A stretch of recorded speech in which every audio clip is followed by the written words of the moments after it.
quite impressive, all the power on this little scooter. I love the price point. That's why it's a good deal. It's not a good deal at $1,000 in my opinion, but they marked it down to $700 minus my bonus code. $650 is a very good deal for this scooter.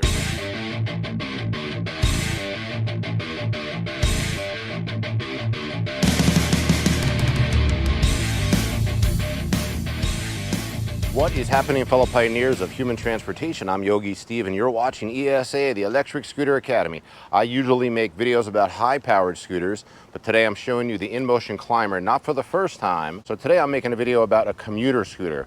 This is my only ESA recommended commuter scooter because I actually use it. My girlfriend actually just moved in the neighborhood. I'm not going to tell you exactly where. I'm not going to show you any street signs or anything, but she's about a quarter mile somewhere that way. And honestly, I go there so often, it's a pain in the ass walking back and forth. So I've been busting out the Climber, and I feel like it's just a perfect time to sort of advertise the scooter, tell you why I think it's a good deal. I usually drive scooters with two motors in the rear and the front. Every single other commuter scooter has a single motor. It's a big Achilles heel in getting up hills, but this InMotion Climber has a dual motor setup, front and rear motors. So I'm gonna take it into the neighborhood where there's some hills. We're gonna test it on some hills. Then I'm gonna bring it to my girlfriend's place and I'm gonna show you a couple trips back and forth, but definitely the only ESA recommended commuter scooter. They were originally at $999, $1,000. They marked it down to $699, $700, and I have a $50 bonus code. I'll put it right here. I don't even know what it is offhand. A few of you pioneers have used it, and I just think this is by far the best commuter scooter. Very good build quality, very good ride quality for a commuter. Let's take it up the hills. Even though we're not going fast, I'm still wearing gloves and helmet. I always tell people, like, minimum safety gear is always gloves and helmet. This is my Bell Super Air R. This is the helmet that saved my life, most likely, when I had a really bad accident in October of 2013 it was, right? It was a while ago at this point. I haven't had this thing on for a bit. I haven't charged it. Keep in mind though, this scooter has a single brake, so you gotta be sort of careful of it when you're coming down hills. You wanna make sure you know what the hell you're doing on this thing. Biggest difference between like a commuter scooter and what I ride, high power scooters, is, you know, obviously just the size. This is probably like, I don't know, a 30-pound scooter at the most. You could easily carry it. And commuter scooters have no suspension. Like, I'm feeling every one of these bumps. These scooters are best for, well, these scooters are best just for flat surfaces, no off-roading, no way. But watch it conquer this hill. This is a pretty serious hill right here. It's probably the steepest it can handle. I can feel it fucking pushing, but it's dual motors, it's not whining, it's not making any sound. It's easily gonna make it. This is a pretty steep hill right here, and boom, we just got right up it.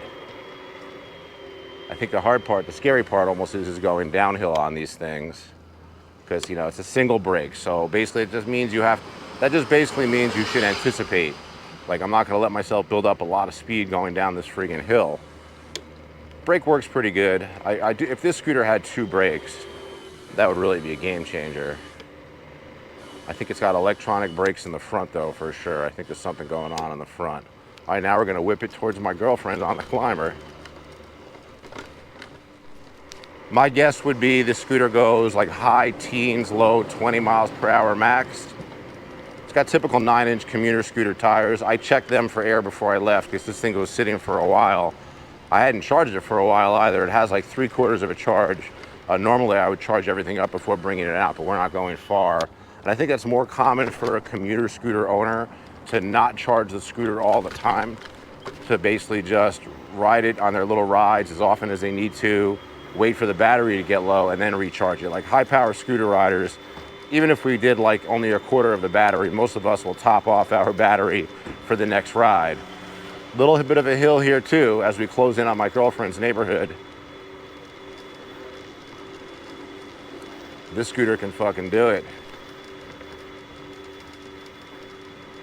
This is where I start thinking to myself, did she ask me to bring anything? Like, she's just moved in here, so all right. Down the hill, we'll eventually be at her place. Hello. My name is Steve. Janae just moved in here. I'm the boyfriend. Can I come? I'm just calling her. You'll see me a lot on these little scooters and stuff. All right, Steph. Alrighty. Well, thank you very much. Yeah, take it easy. Oh my God, that's the Steph.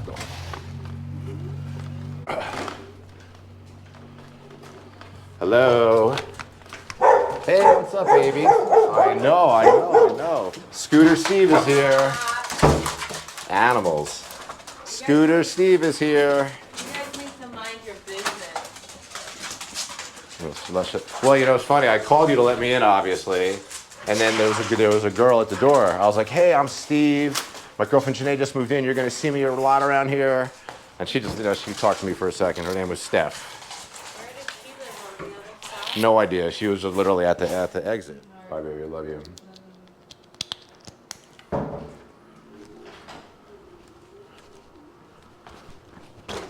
Okay, team, we had a good time hanging out with the girlfriend, and now we're commuter scooting home. So we timed it. Actually, let me get my phone out, actually. So it takes 4.5 minutes from her place to mine on foot. Let's get a timer out here, see how long it takes me to get home. Again, I try not to show people where I live and shit, but we're gonna time this commuter scooter ride home. See how much time we save over, like, I think it's 4.5 minutes if you walk it. I do think a lot of people get these commuter scooters because they just don't want to walk.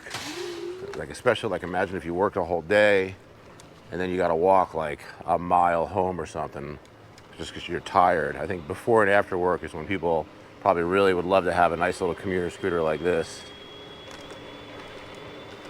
Oh yeah, I'm gonna get home so much faster than walking. It's crazy. I'm slowing it down though, because, like, again, you're on a single brake here. You got to anticipate. Don't let speed build up too much, especially like I'm going downhill a little bit now.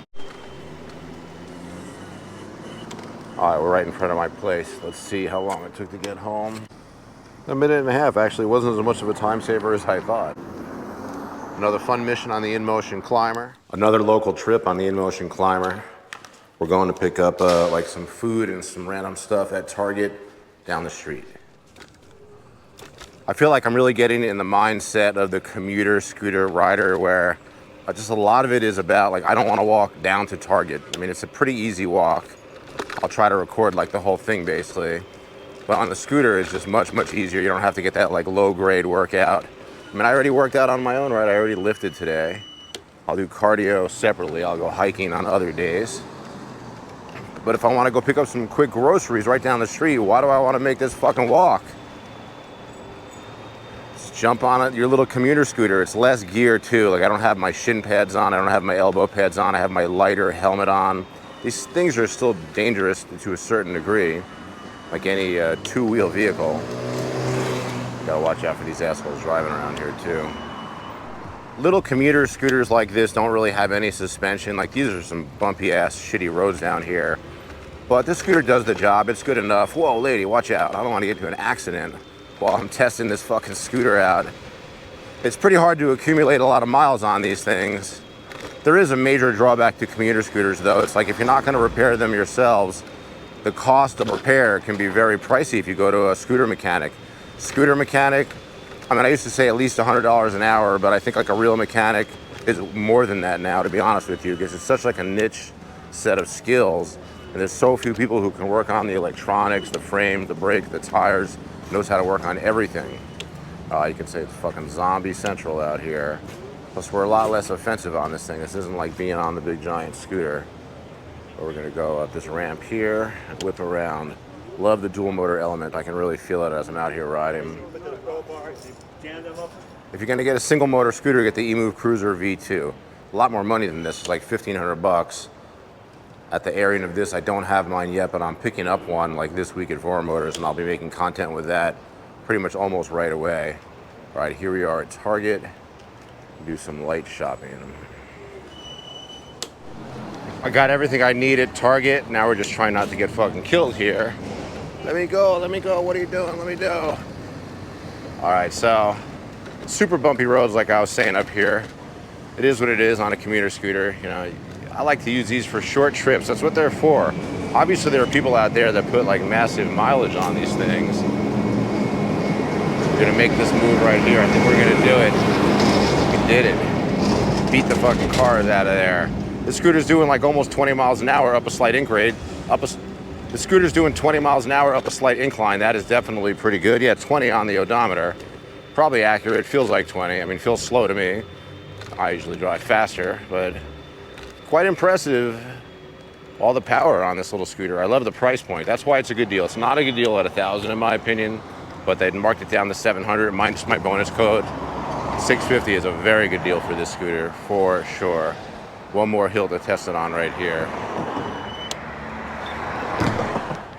This is Outpost Drive, pretty close to where I live. This is actually a modest hill. There's a steeper hill past the stop sign, but already earlier in the video when I started it, I showed you that sign.